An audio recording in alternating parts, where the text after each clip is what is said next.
अस्सलाम वालेकुम, मैं शारिक मकबूल हूँ और आपको खुशामदीद करता हूँ हमारे फेसबुक और यूट्यूब चैनल ऑपरेशन तज्ज़िया में। नाज़रीन, आज 22 फरवरी 2023 है और बुध का दिन हो चुका है। आज की इस वीडियो में हम शामिल करेंगे सबसे पहले नेब का चेयरमैन साहब का एक फ़ैसला आया है, उसके हवाले से बात करेंगे। उसके बाद मुस्लिम लीग काफ ने एक बड़ा स्टेप उठाया है, उसके बारे में बात करेंगे। शाहिद खाकान अब्बासी साहब पे कुछ एक्शन लिया गया है, इसके बारे में भी बात करेंगे और कुछ बयानात शामिल करेंगे जिसमें कि हिना परवेज़ भट्ट, ख्वाजा आसिफ साहब, मायरा हमीद, हबीब अकरम, गरीदा फारूकी और या मकबूल जान वगैरह सब हैं। लेकिन इन सब से पहले, जब कहने वाले कहते रहें और सुनने वाला कोई न हो, सदाओं को एहतजाज बनाओ, मुल्क की जेलें भरते जाओ और अमन एहतजाज का रास्ता जेल भरो तहरीक। नाज़रीन, आज से इमरान खान और पीटीआई की जेल भरो तहरीक का इफ्तिताह हो गया है, जिसमें कि मैंने आपको पहले भी बताया था शेड्यूल के लाहौर में 22 फरवरी यानी आज के दिन 206 अरकान, जिसमें से कि 200 अरकान हैं और 6 बड़े नाम हैं, जिनमें फॉर्मर एमपीएस, एमएनएस और जो बड़े लीडरान और जो नामवर नाम हैं पीटीआई के, वो 6 लोग होंगे। और इसी तरह 23 फरवरी यानी कल पेशावर और उसके बाद रावलपिंडी, मुल्तान, गुजरांवाला, सरगोदा, साहिवाल, फैसलाबाद यानी 1 मार्च को फैसलाबाद। और इसी तरह रोज़ाना के हिसाब से 206 अरकान अपनी गिरफ्तारियां देंगे और जेल भरो की तहरीक को आगे चलाएंगे। नाज़रीन, एक खबर को शामिल करते हैं कि नेब चेयरमैन आफ्ताब सुल्तान साहब ने इस्तीफ़ा दे दिया है। उन्होंने इस्तीफ़ा देने की कुछ वजूहात भी बताई हैं और कुछ शिकवे भी किए हैं। वो अपनी एक वजह में बताते हैं जो कि उन्होंने ट्वीट करके अपने ऑफिशियल अकाउंट से बताया है कि इमरान खान और तहरीक इंसाफ पर झूठे केसेस बनाने के हवाले से दबाव था, जिसकी वजह से मुस्तफ़ी होने का फ़ैसला किया है।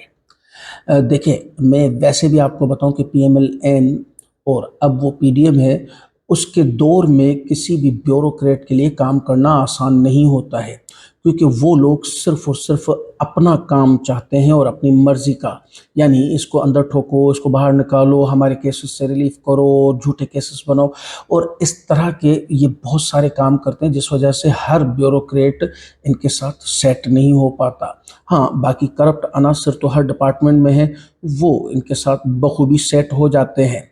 अपनी दूसरी ट्वीट में बताते हैं कि मुझे कुछ चीज़ों के बारे में कहा गया जो मुझे कबूल नहीं थी। मैंने बताया कि मैं शराइत के साथ काम जारी नहीं रख सकता। इस्तीफ़ा चंद रोज़ कबल दिया था। इस्तीफ़ा की बड़ी वजह राना सनाउल्लाह को क्लीन चिट देने से इनकार था। अब देखिए, क्लीन चिट देना मैंने आपको जैसे बताया नहीं कि ये लोग हमेशा यही कहते हैं हमें रिलीफ दो, और जो लोग हैं यानी उनके अपोज में, अपोजिशन में या उनके खिलाफ हैं, उनके ऊपर झूठे केसेस बना के और उनको जेलों में डालते जाओ, गिरफ्तार करो और जितना जलील और रुस्वा कर सकते हो उतना करो। अब राना सनाउल्लाह साहब को क्लीन चिट ना देना इस्तीफ़ा की मेन वजह बनी, और इस्तीफ़ा तो वो पहले ही दे चुके थे। हाँ, अलबत्ता मंजर आम पर आज लाया गया है। साबिक वज़ीर आला पंजाब चौधरी परवेज़ इलाही का पीटीआई में शमूलियत का ऐलान। क्या खूब बात हुई है, क्योंकि जब इनकी चौधरी शुजात साहब से नहीं बनी और चौधरी शुजात साहब ने इनकी रुकनीत मुअत्तल कर दी, जो कि पाकिस्तान मुस्लिम लीग काफ में थे, तो इन्होंने जो अपना बड़ा डिसीजन है, जो कि बड़े दिनों से बात तो चल रही थी कि ये लोग अनकरीब पीटीआई में शमूलियत का ऐलान करेंगे, और फाइनली कल इन्होंने ये ऐलान कर दिया है। मुस्लिम लीग काफ के तहरीक इंसाफ में जम होने का ऐलान आज होगा ज़राए के मुताबिक, यानी इंशाल्लाह आज ये एक बड़ा स्टेप उठा लिया जाएगा, और जिसकी वजह से पीडीएम को और ज़्यादा ख़तरात लाहक होंगे। एक खबर शामिल करेंगे कि शाहिद खाकान अब्बासी के नाकाबिल ज़मानत वारंट गिरफ्तारी जारी कर दिए हैं। अब इस तरह तो होता है, इस तरह के कामों में देखिए, इनके खिलाफ अगर इनकी पार्टी का भी कोई बंदा कुछ बात करेगा, ये उसको ही नहीं बख्शते हैं, तो अपोजिशन वालों को क्या बख्शेंगे। ये पीडीएम वाले या पीएमएलएन यानी नवाज ग्रुप वाले हमेशा फस्तायत की सियासत करते रहे हैं। मैं हालांकि ये बात कई मरतबा बोल चुका हूँ कि अब ये 90 की दिहाई नहीं है, सोशल मीडिया का दौर है, हर बंदा हर चीज़ से, हर खबर से अवेयर है, यानी वाकिफ़ है, اور اس کے بعد آپ ابھی تک وہی طریقہ کار اگر چلائیں گے 90 کی دہائی والی سیاست کا تو پھر تو چلنی نہیں ہے۔ اور ظاہری بات ہے جو آپ کے فلاپ ہونے کی مین وجہ ہے وہ شاید یہی ہے کہ آپ ابھی تک طرز سیاست پرانی والی چلا رہے ہیں، جبکہ طرز سیاست نہ صرف پاکستان میں بلکہ پوری دنیا میں چینج ہو چکی ہے۔ حنا پرویز بٹ صاحبہ کہتی ہیں، ہمیشہ اول فول کہتی ہیں لیکن مجھے اچھے لگتے ہیں ان کے بیانات کو کاؤنٹر کرنا۔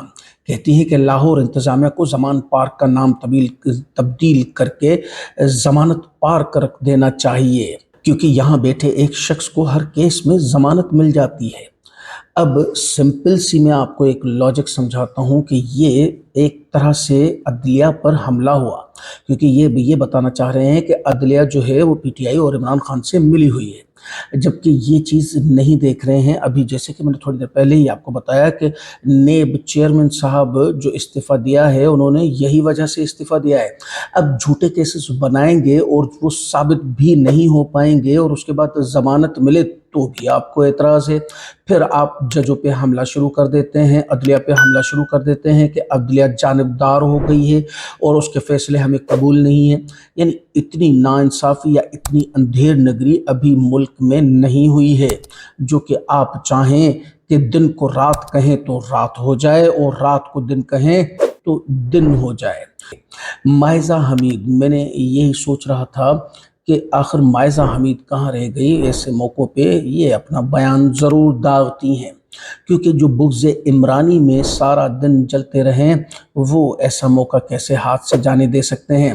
قانون کے آئینی ہاتھ جو نواز شریف کے لیے فولاد کے آئینی ہاتھ ہوا کرتے تھے اب عمران خان کے لیے موم کیوں ثابت ہو رہے ہیں؟ جیسے کہ اس کا جواب میں پہلے ہی دے چکا ہوں کہ کیسز میں دم ہی نہیں ہے، جھوٹے کیسز بنائے گئے ہیں، سیاسی بنیاد پہ وکٹمائزیشن کی گئی ہے، تو وہ کہاں ٹکنے ہیں؟ اب وہ ٹکتے نہیں تو بھی آپ لوگوں کو اعتراض ہوتا ہے۔ کم سے کم کچھ سچے کیسز ہی ڈھونڈ کے لے آئیں۔ غریدہ فاروقی بڑے دنوں کے بعد بولی ہیں، لگتا ہے ان کو 1 مہینے کی تنخواہ نہیں ملی اسی لیے یہ پچھلا مہینہ کچھ بھی نہیں بولی، لیکن اب یہ پھر سے بول رہی ہیں۔ عوام یہ سوال کر رہی ہے کہ جیسے 6-7 گھنٹے جج صاحبان نے عمران خان کا انتظار کیا، ایک عام پاکستانی کو بھی کیا یہ سہولت ہے؟ غریدہ صاحبہ، عوام نے تو یہ سوال بھی کیا تھا کہ کیا ایک جو کنوکٹڈ مجرم ہے اس کو 4 ہفتے کے لیے ملک سے باہر جانے کی اجازت دی گئی تو کیا عام عوام کو بھی یہ سہولت حاصل ہوگی؟ تب تو آپ نے ان کا یہ جو سوال تھا یہ ابھار کے نہیں پیش کیا، لیکن حالانکہ جھوٹے کیس میں اگر ضمانت ہو گئی آپ کو اس پہ چبھن ہو رہی ہے۔ حبیب اکرم صاحب کا بیان میں لازم شامل کرنا چاہوں گا۔ وہ فرماتے ہیں کہ ضرورت ہے، نالائکستان کے 2 صوبوں کی اسمبلیاں ٹوٹ چکی ہیں اور ہم اتنے نالائق ہیں کہ اس مجاز اتھارٹی کو نہیں تلاش کر پا رہے جو نئے الیکشن کا حکم دے۔ کوئی ایسا جو اس مجاز اتھارٹی کا سراغ لگا سکے فوری طور پر رابطہ کرے۔ برائے رابطہ نالائکستان کی سبھی ادارے۔ یعنی حد ہو گئی ہے کہ جو کام اتنے عرصے سے ہوتا آ رہا ہے کہ جو ایک الیکشن کی تاریخ دیتے ہیں، اب کسی کو سمجھ میں ہی نہیں آ رہا ہے کہ الیکشن کی تاریخ کون دے گا؟ الیکشن کمیشن دے گا، گورنر دے گا یا نگراں وزیر اعلیٰ دے گا؟ اور اس کے بعد جب صدر پاکستان نے یہ اعلان کر دیا ہے تو اس پہ بھی انگلیاں اٹھائی جا رہی ہیں، تو آخر کیا ہوگا؟ تو انہوں نے ایک نام رکھا ہے اور اچھا رکھا ہے، کیونکہ پی ڈی ایم کی حکومت میں یہ پاکستان کم اور نالائکستان زیادہ لگ رہا ہے۔ اوریا مقبول جان صاحب نے کل کی عمران خان کی جو لاہور ہائی کورٹ میں پیشی ہے اس کے حوالے سے فرمایا ہے اور بہت اچھا فرمایا ہے۔ عمران خان کی عدالت کی پیشی ایک ایسا میڈیا ایونٹ بن گیا جسے پاکستانی نہیں بلکہ عالمی میڈیا دکھاتا رہا۔ مسلسل 4 گھنٹے اس کی مقبولیت کے ڈنکے بجتے رہے۔ پورا حکمران اتحاد سوچ رہا ہوگا کہ کاش عمران خان کو گھر بیٹھے ہی ضمانت مل جاتی۔ آئندہ اسلام آباد کی عدالتی پیشیاں قیامت ہوں گی۔ یہ بات بڑی ہی وزن والی ہے۔ یعنی بیسیکلی دیکھیں، ایک سیاستدان ہمیشہ یہ چاہتا ہے نا کہ میری مقبولیت ہو، میرے آگے پیچھے عوام گھومے، مجھے میڈیا کوریج ملے، اور کیا ہی مزہ ہو کہ عالمی میڈیا بھی آپ کو کوریج دے رہا ہو۔ तो इसीलिए वाकई हुकूमत अब यही सोच रही है और उनके बयानात से भी यही फील हो रहा है कि किस तरह से जले कटे हुए बयानात उनके अंदर से निकल रहे हैं। नाज़रीन, खबरें तो और भी बहुत सारी हैं, लेकिन हमारी वीडियो का वक्त पूरा हुआ चाहता है। मिलते हैं अगली वीडियो में कुछ नई खबरों के साथ। क्या देखना और क्या सुनना चाहते हैं हमें अपने कमेंट्स में ज़रूर बताइए। हमारे फेसबुक पेज, इंस्टाग्राम पेज को लाइक करें, हमारे ट्विटर को फॉलो करें, टिकटॉक को भी फॉलो करें, ताकि तमाम अपडेट्स आपको बर वक्त मिल सकें। हमारे चैनल को सब्सक्राइब करें, वीडियो को लाइक करें, अपने फैमिली और फ्रेंड्स के साथ शेयर करें। पाकिस्तान जिंदाबाद।